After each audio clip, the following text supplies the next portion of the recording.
না বল। আমায় সাজিয়ে দাও। হ্যাঁ আমি তো জানি তোর আজকে স্কুলে সাংস্কৃতিক অনুষ্ঠান আছে, সেটা তো আমি সকাল সকাল উঠে সব কাজ সেরে রেখেছি। আর হ্যাঁ তোর জন্য শাড়ি সাথে জিনিস সমস্ত কিছু বের করে রেখেছি।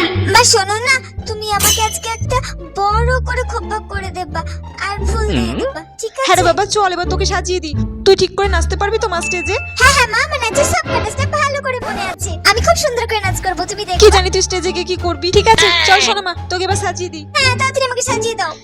এই দেখ তোর জন্য এই হলুদ রঙের শাড়িটা বের করেছি, তোকে পরলে খুব সুন্দর লাগবে। বাহ মা, এই হলুদ রঙের শাড়িটা আমি পরবো। ঠিক আছে চল শাড়িটা পরিয়ে দি। আবার নড়ছিস, চুপটি করে দাঁড়া। নে, এই কুচিটা ধর তো। বাহ এই তো শাড়ি পরানো কমপ্লিট। আচ্ছা শোনো মা, গাড়ির ক্লিপগুলো চুল থেকে খোলো তো।